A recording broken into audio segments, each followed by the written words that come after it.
The future has arrived. As the world and humanity itself moves faster and faster into unimaginable possibilities, old institutions that built connection and shaped our sense of meaning are falling by the wayside. In their wake, profound questions about ethics, our purpose, and spirituality demand new answers. Join your host, Scott Mason, in Season 2 of the Purpose Highway podcast. We will explore how these social changes will revolutionize our society. We will learn how they impact our own search for connection and meaning. And we will hear stories of influencers whose lives have had radical change from the inside and found profound connection to others and themselves through a new definition of meaning. The future has arrived. Are you ready?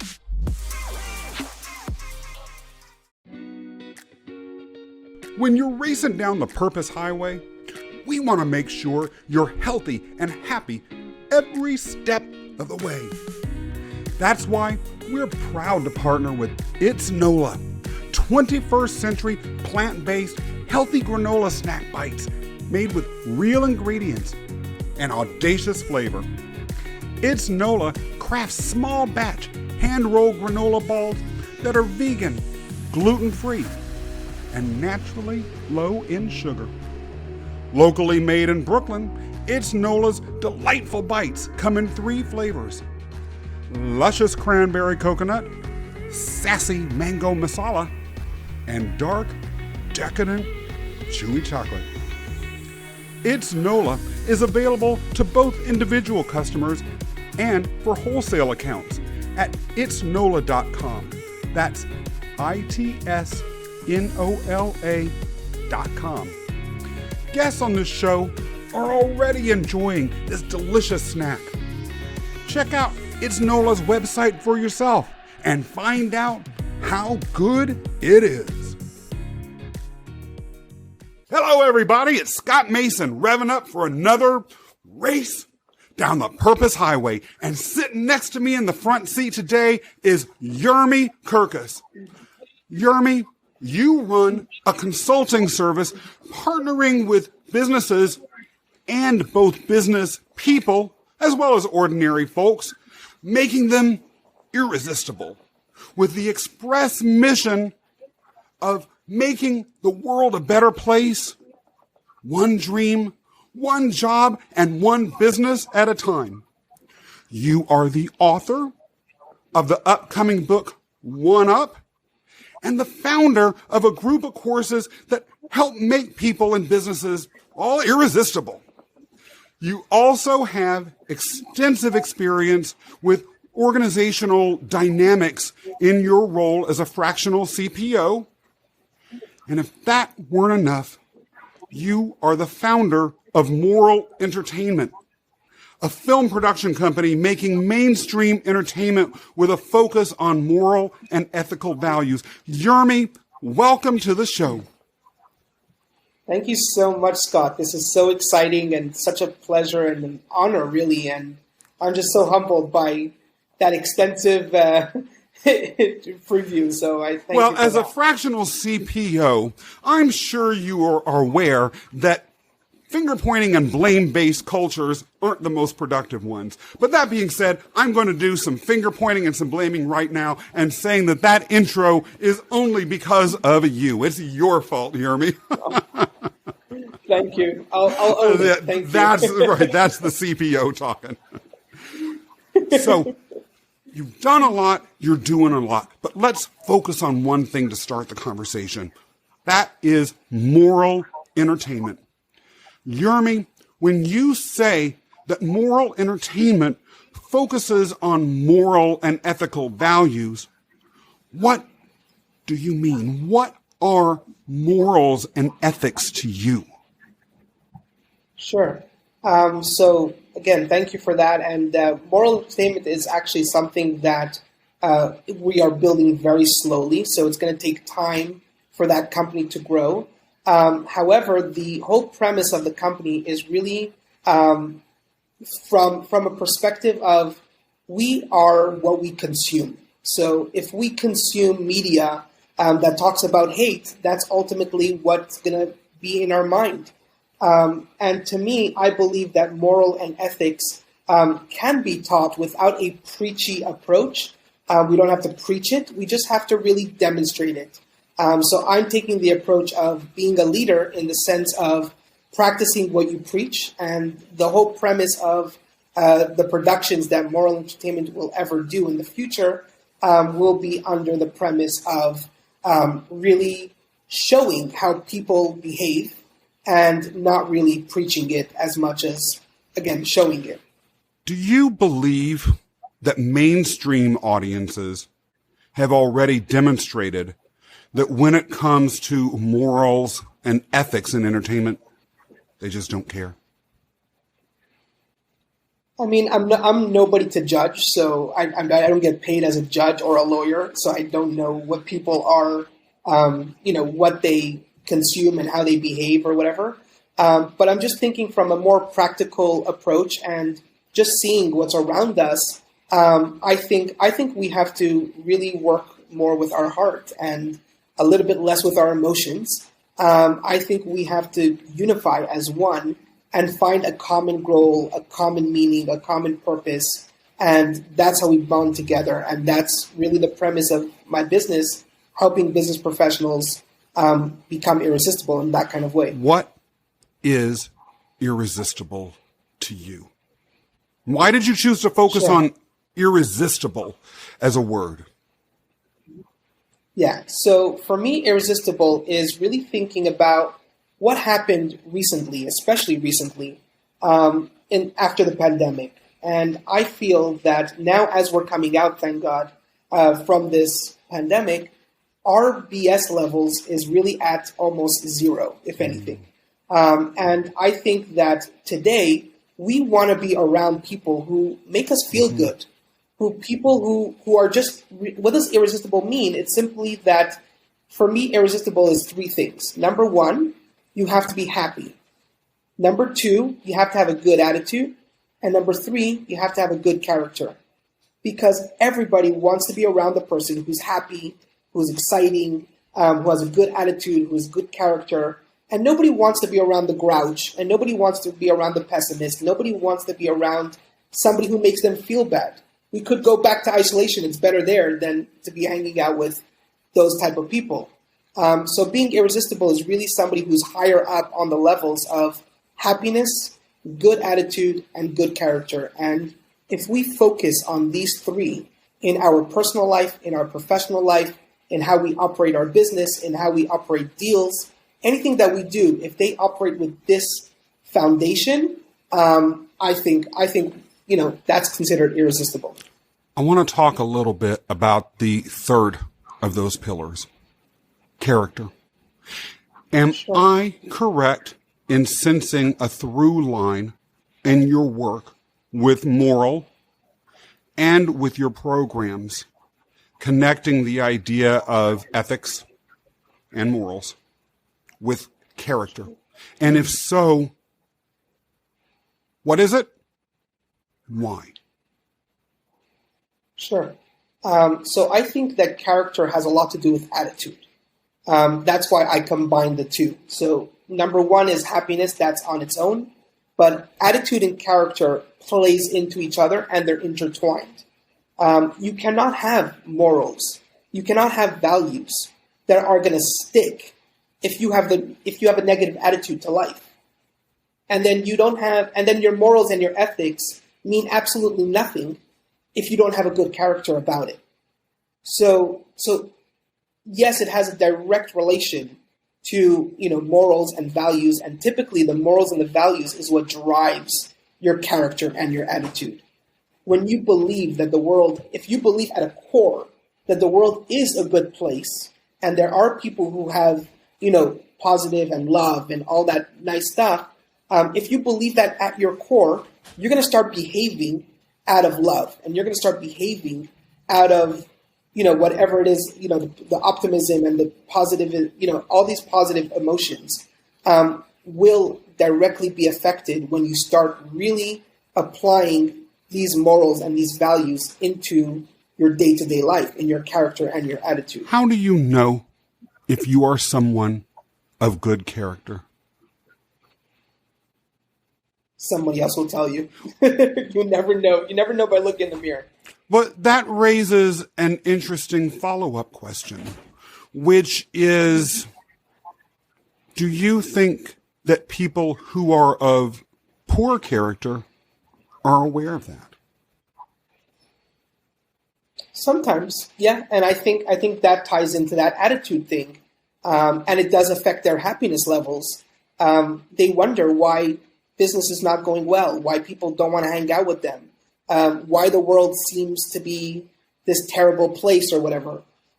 It's all tied in. It's all tied in because, again, like as I said before, everybody wants to hang out with that fun, smiley, exciting, energetic person. Nobody wants to hang out with a grouch. And so if somebody is grouchy and doesn't know that, he's right away going to think that the world is against him. He's victim. He's, the world is terrible, whatever, and oftentimes that's not the truth.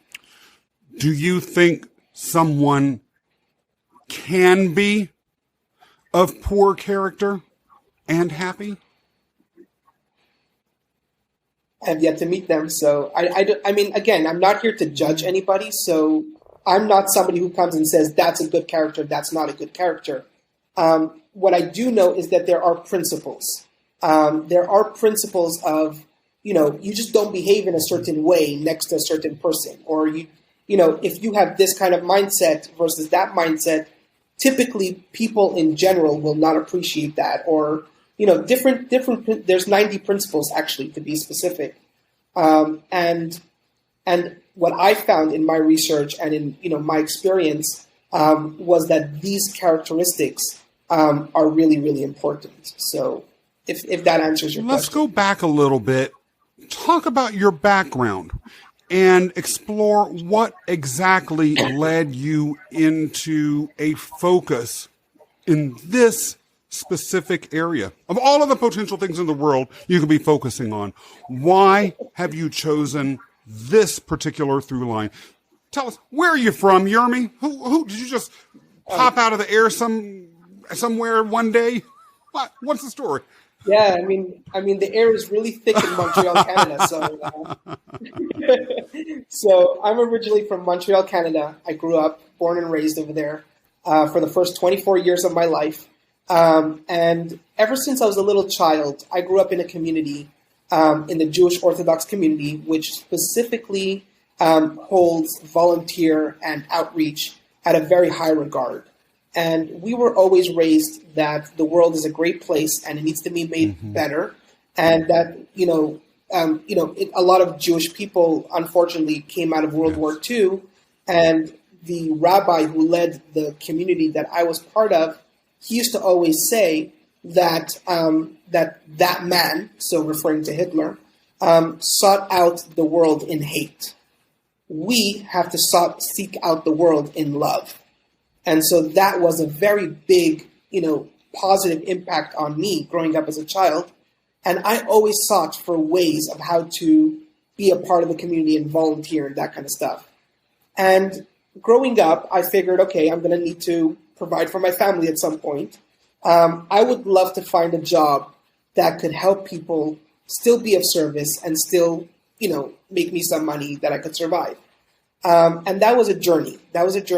Going through medical school and different, approaches, and always just asking the question, how could I be that person that his profession helps people? One thing led to another, and in 2010, my wife at the time leaves me, takes away the kids. My mom dies, and the business that I built at the time gets shut down. All happens in 10 days.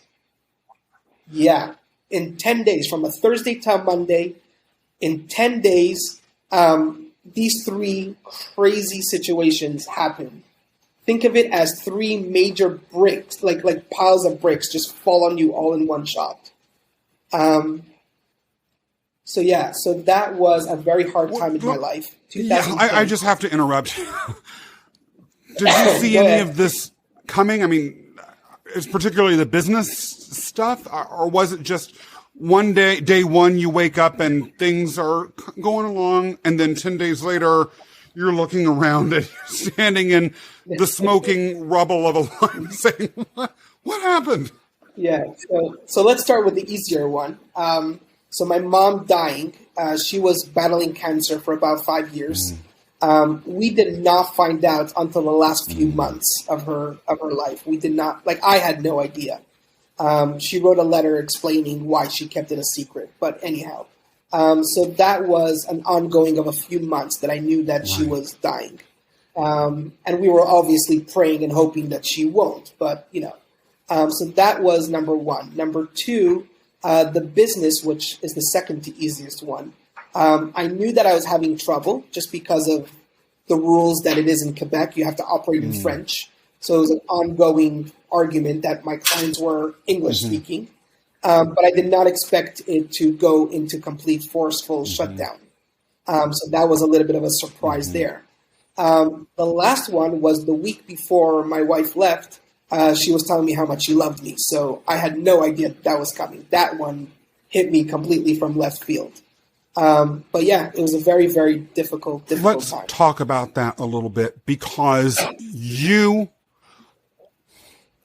anyone who meets you will be immediately impressed by the positivity and the joy that you exude. And that was part of why I was so determined to have you on the show, and why I was so happy when you said yes, because you really do live that credo that you talked about earlier around being positive, having a good attitude, smiling, bringing your best self to the fore. Emotionally, where were you at? How did you... If I had lost all of that sort of stuff in 10 days, I don't know that I could have gotten out of bed. Emotionally, where were you? What did you do? Yeah, so definitely. I mean, that was an 18-month journey, actually. That in itself, when it started and when it technically ended, was an 18-month journey. And as you said, I started hating the world. I started hating everybody. I was cursing out God, even though growing up, Jewish Orthodox and all that stuff. I got rid of everything. I stopped, all kinds of religion. And I think this ties in very much into your theme. I lost all meaning and all purpose. And I went on what's called in psychology a tear. For 18 months, I was just out of control. But then, thank God, I had some really good, mentors and rabbis and, people that helped me turn that around. What is it like to live in a tear? Oh, gosh. Wow. I never got that question asked. So let me just go back into that moment a second. The best way to say it is a chicken without a head, if that makes sense. You are just running after your own tail, if that makes sense. There's just no meaning. There's no purpose. You don't it's really a haze. To be honest with you, those 18 months, I cannot really recall everything that happened during those 18 months. It's a true haze. It's just like you're angry and you're just on fire and you're running around with fire on your back. You just need some water thrown at you. You know what I mean? It's definitely not a way to live. What shifted in your life?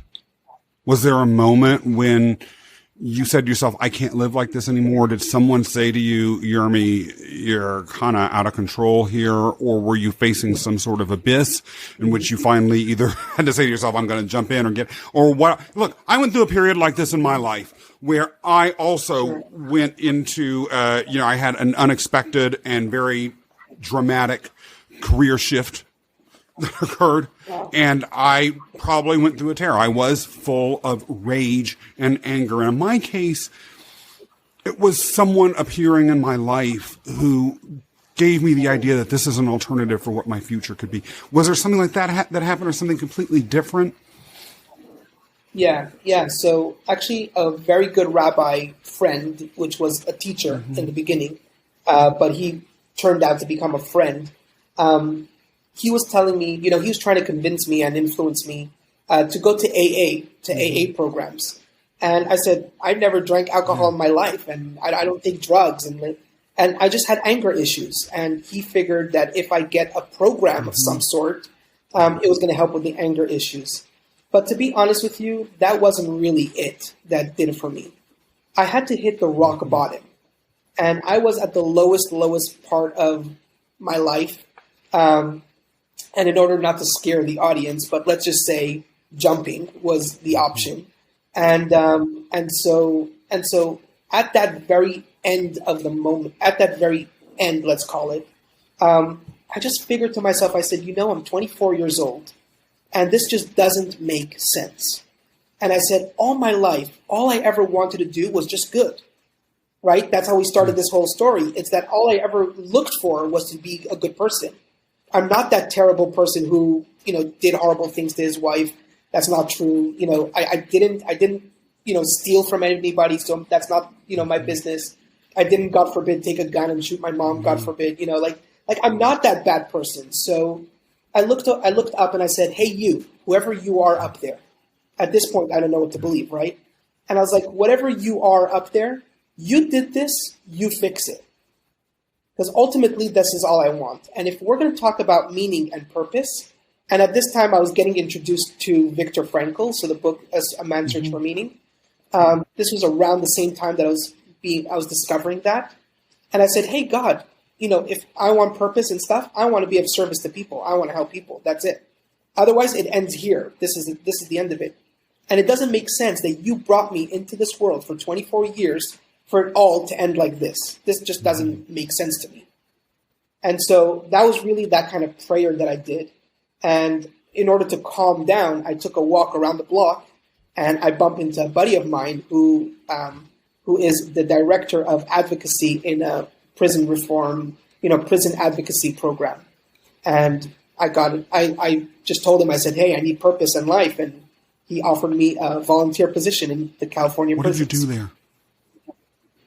So I started off as a rabbi. So that suddenly happened. I never thought that I was ever going to be a rabbi, especially not in that stage. But they needed some spiritual help, and they needed, like people in prison are the lowest of the low. But it was just a great opportunity just to be of service to people. That's how we started. But then I needed to take care of myself. So I went to therapy and I started studying psychology because, again, I just wanted to be of help to other people. How did working with inmates, if at all, come to impact your understanding of the role of meaning in our lives? Yeah. So inmates are the people who are the most, the way people judge inmates is the most inhumane way that there is. So what I mean by that is that here are people who are terrible people. And in another podcast, I said it. Here are murderers. Here are rapists. Okay. These are terrible acts of disgustingness. Okay. Yet when these people are just thrown out, people are very happy to throw out these kind of people. But what we forget is that they're still human and they're still people. And somewhere deep down, there's still a human in there. Yes, they did completely, unforgivable things, but there still is a human in there somewhere. And there's just nobody taking the time to go look for that human. And so that's when it occurred to me that I felt that because people were judging me, for the divorce and for different things. And, I felt that. And I said, but I'm not that. And here are other people, some of them, okay, so I just explained to you the worst of the worst, but there are also less worse people, people who did a white collar crime, they cheated on their taxes, okay? Wrong, again, very wrong, but they're still a human.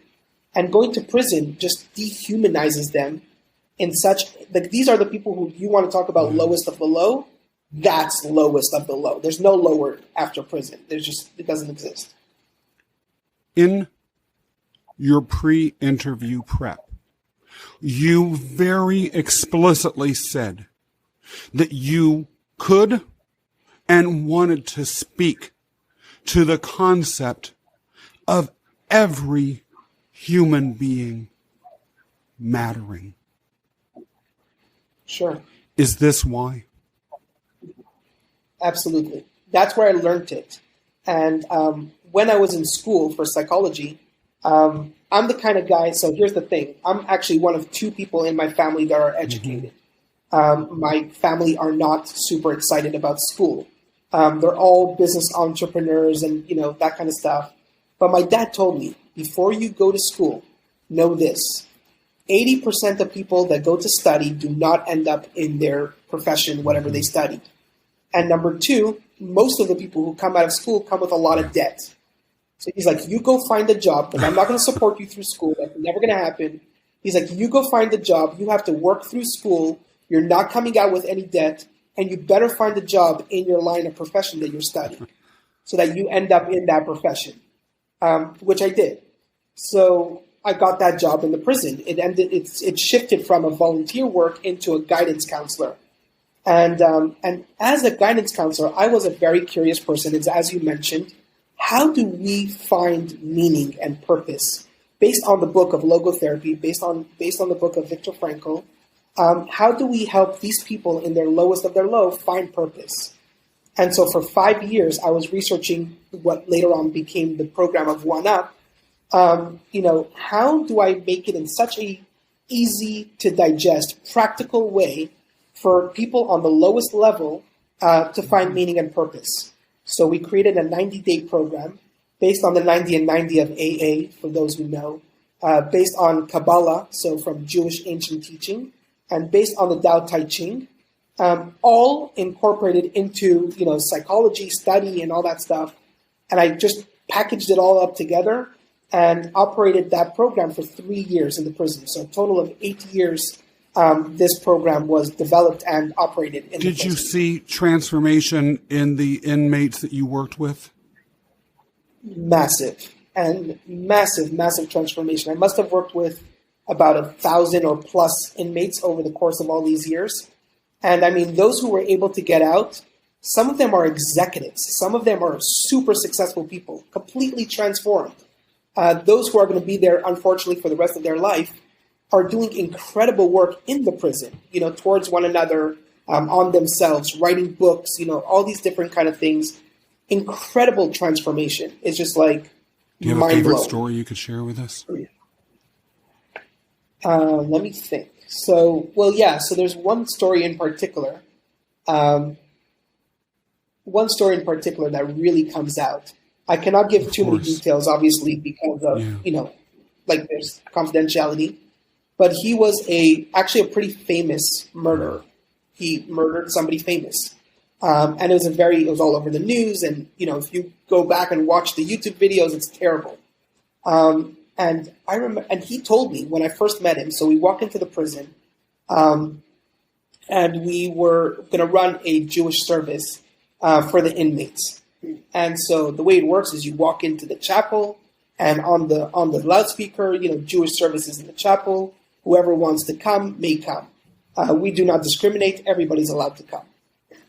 So we had a handful of Jewish inmates came. And we needed a space in the chapel, and we were sharing it with another group. I think they were Protestants.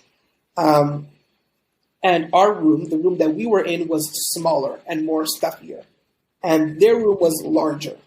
So I was okay with it. We had a small group, so it was fine. And we sit down and we are, conducting our services.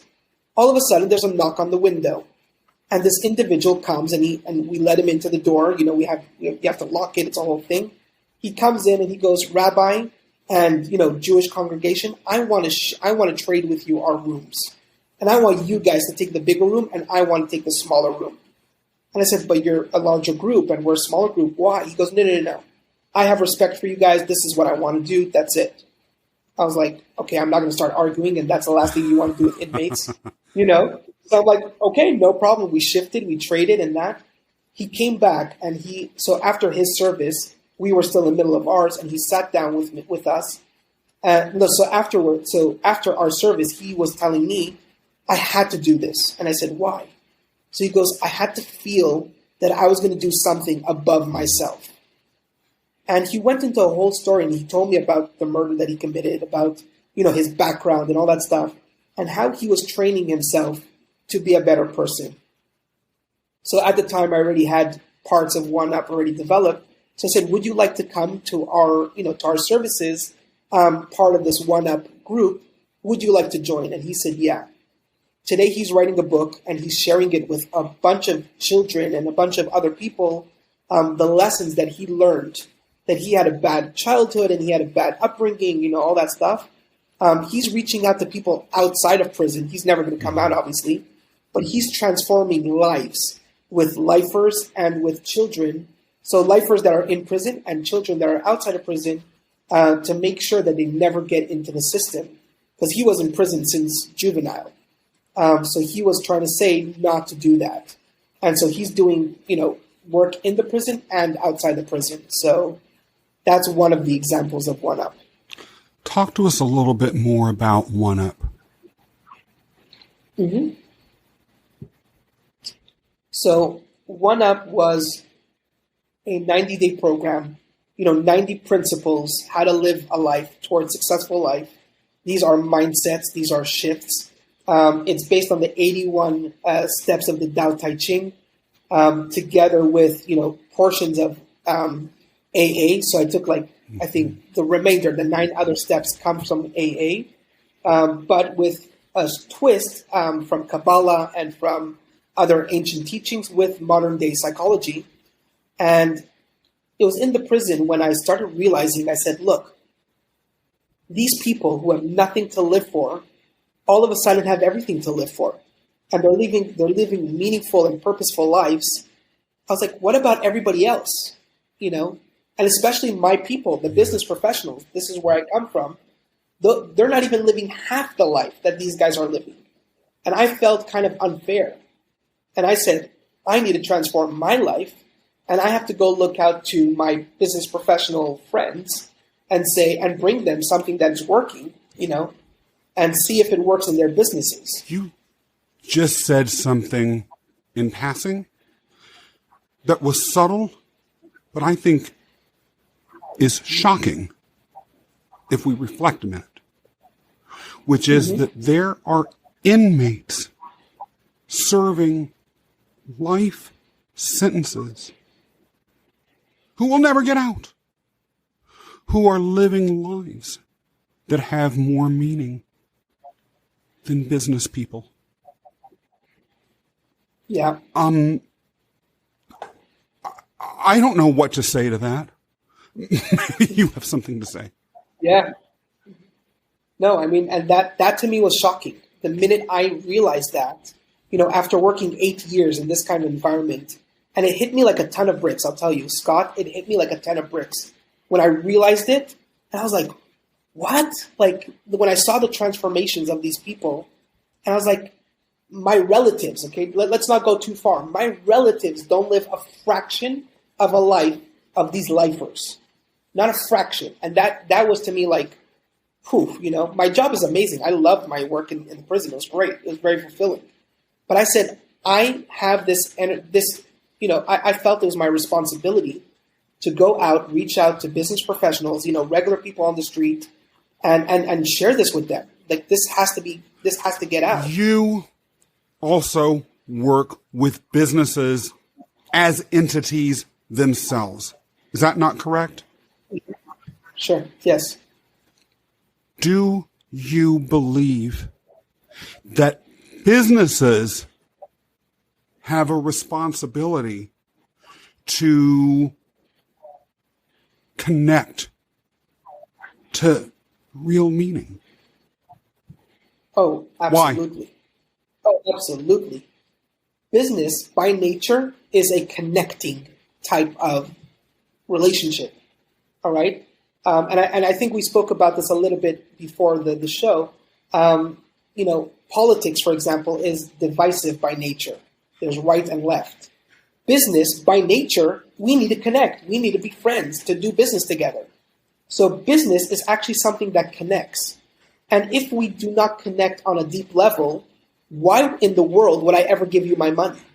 Why would I do business with you if we do not have a common ground? And so definitely, you want to see change in the world?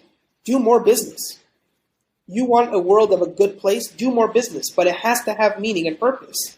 Two people have to feel that there's a good connection and they'll do business together and the world will be a better place. Some business people, though, might retort to that by saying, my purpose, my meaning, is serving my bank account. Now, I just want a transactional relationship with you, in which you help support my bank account. What would you say to a business person whose orientation is in that space? How's that working out for you? That's simple. How's your relationship with your employees? How's your relationship with your customers? And here's a great example, a great story. One of these clients that I'm actually working on, a prospect, we actually needed their services. That's how we kind of came across it. Amazing customer service. But at the end of the day, when it actually came down to the transaction part, like the deal was made and everything, on the day of the transaction, the entire deal changed all of a sudden, and the customer service just tanked. And then they had the audacity at the end of 3 hours of renegotiating that deal back from original deal. After 3 hours of renegotiating, they have the audacity of telling us anything less than 5 stars on a Google review is pure failure. I was like, well, guys, -10 is what you're getting. Okay, that, not 5, -10. Because the customer service was not real. The customer service was more so that their bank account will be higher. Right. And so the discussion right now with that thing was, I believe that a lot of people have a misunderstanding of what it means to treat people well. And money is never the purpose. Nobody says that. I'm not going to make you rich. But trust me, if you're the kind of person that you make me feel good, I want to have business dealings with you. You over any other person. There are a million other coaches. There are a million other consultants. But if you make me feel good, I want to hire you over anybody else. I don't care about your experience. I don't care about your background. I don't care about nothing. I'm hearing you, though, saying, and I would be willing to bet some people listening to or watching this would say that they're hearing you saying that business needs to have morality. And that's a radical stance, is it not? Absolutely is. And I think we live in a society which is all dog eat dog, who's stronger than the other, who's better than the other. One of my recent posts that I posted online was stop selling your white hairs. Okay? And what that really means is that all these people, like, what's a typical person, a typical pitch? I have 25 years experience as a coach. Hire me. I made millions of dollars as a coach. Hire me. I have the best program in the world. Hire me. And this program works for people like you. And who are you? How do you know it helps me? What makes your program the best in the world? These things irk me to no extent. You didn't even bother to get to know me. Why in the world will I make you rich? You don't deserve to be rich. Let's put it this way. That's that approach. And, I think if we have more morality, typically people with morality are making this world a better place. And guess what?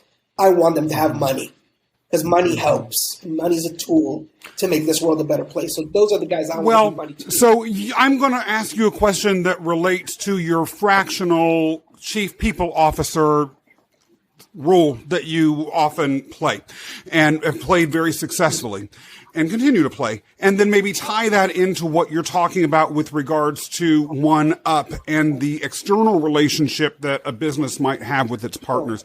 And that is an internal cultures And I've seen it myself as chief compliance officer of an organization or in other large organizational contexts. You will have CEOs or other C-suite executives, or even at the line managerial level, people saying, I'm not really concerned about whether they abuse people in the job. I'm not concerned about whether they lied on their timesheets.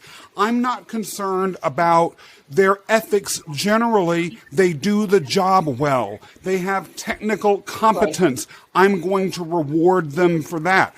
Or they meet a particular profile that I'm looking to fit within the organization and share with our customers, or we want to send a message about you working a lot of hours. So I don't care about these moral or ethical things. They work a lot of hours. I can tie a direct revenue stream to their to that work, or their impact on the bottom line is blah blah blah blah blah.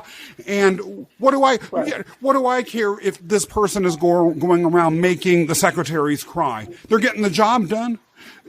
Are you saying that? Are you having anything to say about that, or are you? Let's look at the numbers. Let's look at the proof is in the pudding. All right, let's open up the news and let's read what the world is saying now about Amazon. All right, let's do that, okay? People are complaining about Amazon and the way they treat their employees. Now, let's do the flip. Let's look at Virgin, for example, the group Virgin. And I'll tell you a crazy story, which to me was transformational.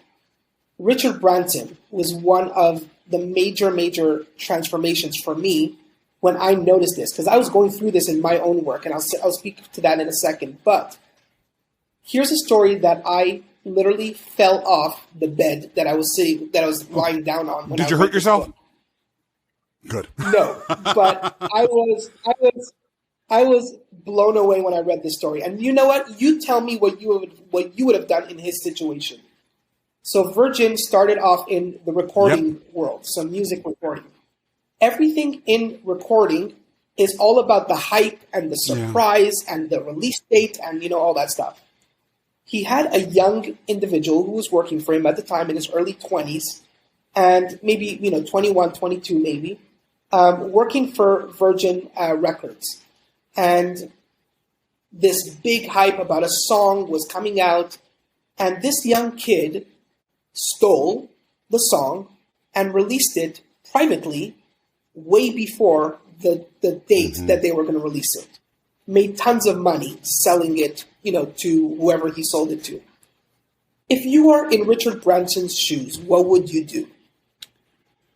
Honestly, brought litigation. Yeah.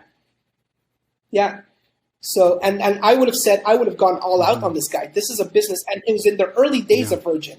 Virgin was not successful yet, okay? Nobody heard of Virgin yet. And they were struggling against Sony and these bigger companies, okay? And he finally gets, a big celebrity to sing for him, to work with him. And here he's stabbed in the back by some stupid little kid. The manager was furious. And he takes this kid to Richard Branson, takes him all the way to the top. And he's like, we're going to fire him. We're going to send him to prison. We're going to, go all out on this kid. And Richard Branson says, okay, calm down, everybody.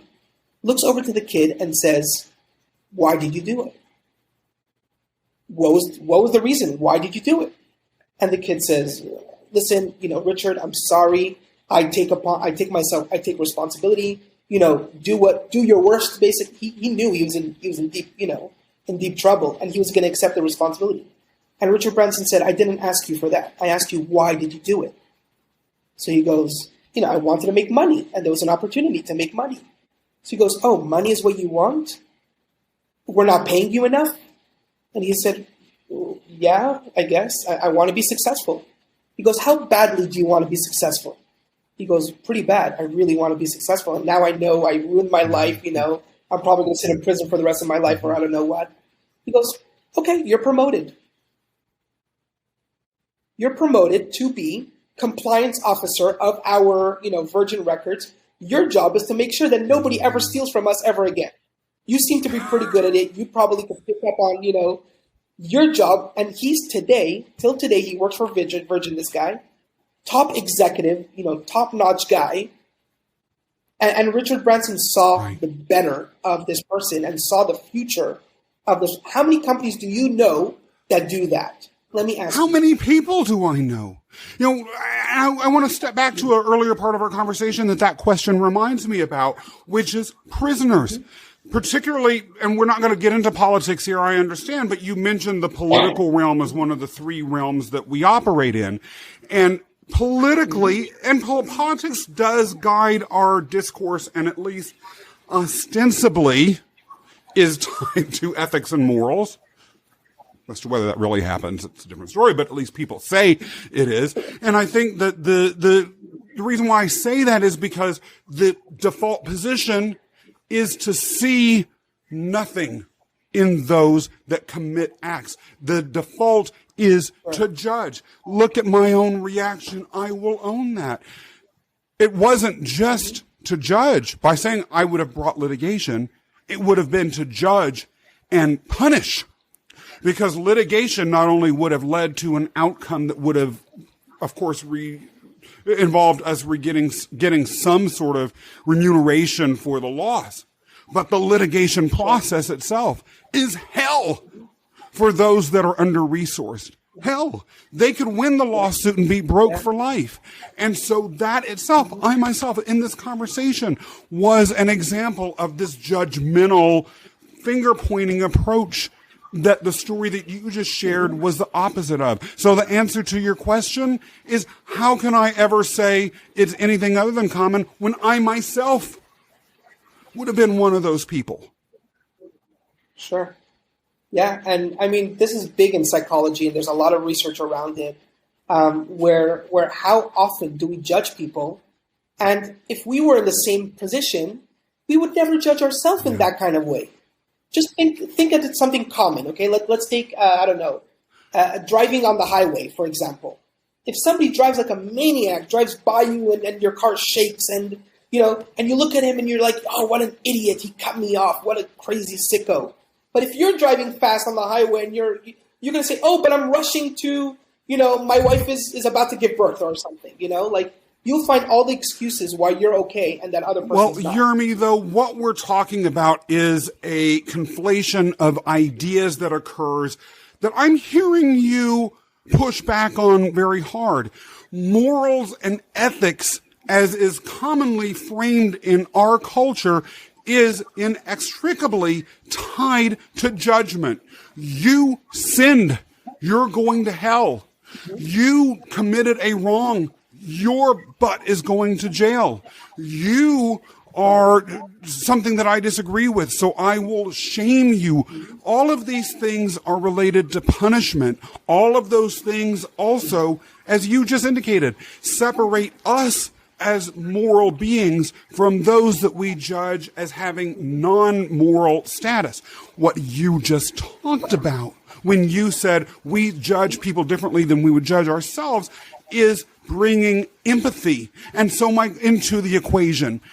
Yermi, are you saying, and this is something that there's not universal agreement on, but I want to make sure that I'm clear about where you stand so that we can consider this as we operate as moral agents in this world. Are you saying that empathy is related to character? 1,000,000%. I think it's the cornerstone. And let me explain that. And also right before the what you mentioned, that of the three realms that we live in, there's the religious realm, there's the political realm, and then there's the practical everyday realm. I'm going to assume, and correct me if I'm wrong, unless I don't know this, and maybe you're going to surprise me. I'm going to assume that your audiences are not judges. Yeah. Okay. I'm just going to wildly assume that. Okay. That's not their profession. They weren't lawyers who became appointed as judges. So I'm going to talk to the average, regular, normal person. And I'm looking at every single one of them, and I'm asking them, are you paid as a judge? Have you ever been paid to be a judge? They get paid pretty well. Judges are they don't starve generally. Okay? Why would you work for something that you're not paid for properly? So who lets you be a judge? Okay, so I'm coming from a practical perspective. not religion, not politics. That's not this type of show. Let's talk real, okay? Straight up. I feel that if we start judging, it's probably something in ourselves that we want control, something in ourselves that we feel less than, or I don't know. All that is tied into character and attitude, or some kind of miserable feeling you might be feeling. So happiness, character, and attitude plays in to not wanting. I don't want to judge you. I have nothing to judge you on. First of all, you're not paying me enough. Okay, let's go there. But I would never judge somebody because it's not my place to judge. I'll leave that to the judge. Or if in religion, I'll leave that to God. Let God judge me for all my sins and let him send me to hell. That's none of your business. And whether I go to hell or not, I'll be dead. You probably won't see it. Nobody will know, So I'll worry about it then, okay? And I'll deal with God then. But right now, we should be focusing on who are we to judge anybody else. And the only way to avoid that is to work on our happiness, work on our attitude, and work on our character. And a big portion of that has to do with empathy. And I have to say, the happier I've become in life, the further away I have moved from my own points of darkness, the less inclined I am to feel the need to judge. Because it is true, at least in my own experience, judging has come. I've never come from a place of judgment and happiness at the same time. I've never said, oh, I'm just so full of joy and buoyancy, let me judge you. I've never done that. Right. Yeah. Yermi, to close out the conversation, let me ask you, if there was any hero in myth or history whose journey that you could take, who would it be? Oh, gosh. That is a very loaded question. So you better answer it right or we'll judge you. No, we won't. Okay, please do. I really believe that we're all unique and individual. So all of our journeys is our journey. I'm very, very grateful for the journey that I went through. I went through hell and I got out of it and I'm living amazing right now. Thank God. And I'm hoping to help other people do that, but that's my personal journey. However, I could respond that I'm inspired by a rabbi. His name is Rabbi Menachem Mendel Schneerson. He was known as the Lubavitcher Rebbe, lived in New York, and he's the one who is quoted to say that man, referring to Hitler, sought out all kinds of people in the farthest corners of the earth with hate. It is our job to find all kinds of people in the farthest corners of the earth with love. This man, when he died in 1994, he was a leader, and he created 1,500 leaders. Today, about 27 years after he died, there are 6,000 leaders under him, his followers. So there are 6,000 rabbis all over the world, across the entire universe, where these rabbis could be found, these Chabad houses, these rabbis. And to me, that's inspiring. Imagine leaving behind a legacy that is 600% more than what you've died leaving behind, He's living more than he's living in his life. That to me is inspirational, and if I could only live a fraction of that, that would be beyond incredible. What I'm hearing is a story of someone who built a whole connected community through the search for meaning. And love. And love. Yes. We could probably have a whole other conversation about the connection between meaning and love, and we've touched on that a little bit today. That means you may have to come back someday. But in the meantime, I just cannot imagine that anyone who has listened to this will not want to know how to find out more about you and One Up, how you can help their business, how you can help them as individuals, and how they can just find out more about you. Why don't you tell us that? Right. So actually, you guys caught me in the middle of a rebrand. So you can still find me on my website. I'm going to share it with you, and you can put it in the notes, yermikurkus.com. Wait a little bit. It's going to be rebranded, so it's going to represent the irresistible part. But LinkedIn is a great way to reach out to me. So Yermi Kurkus on LinkedIn. My email, yermi@yermikurkus.com. And I'm also going to be releasing a course about being irresistible. So the Work of Happiness and the 1-Up will be available as a course. We're going to be sharing, I'm going to share with you the waiting list. We have a waiting list for that. And as a gift to everybody here, I'm going to give a special discount for whoever comes through here. So let me know that you came from the awesome Scott Mason, because I want to give gifts to Scott Mason. He's the greatest. I just love the energy. So just for that. But yeah, if there's any way I could help and be of service, I'm here. I want to say this. You and I met through LinkedIn, and it was a classic case of where we, through mutual connections, I don't even know how exactly, but we came across each other's content. We kept commenting on each other's content, or maybe I would comment on your comments on someone else's, or you would do the same with me. And then we connected and had a meaningful conversation. And that's led to what I think has been a very special episode. And I'm so glad to be able to share your message with my audience. Yermi, it has been great taking a ride with you today. Thank you so much for joining us. And for everybody tuning in, if you like this episode, be sure to subscribe and leave a review or a comment on YouTube. And I will see you next time for another trip down the Purpose Highway. When you're racing down the Purpose Highway, we want to make sure you're healthy and happy every step of the way. That's why we're proud to partner with It's NOLA, 21st century plant-based healthy granola snack bites made with real ingredients and audacious flavor. It's NOLA crafts small batch hand-rolled granola balls that are vegan, gluten-free, and naturally low in sugar. Locally made in Brooklyn, It's NOLA's delightful bites come in 3 flavors: luscious cranberry coconut, sassy mango masala, and dark, decadent, chewy chocolate.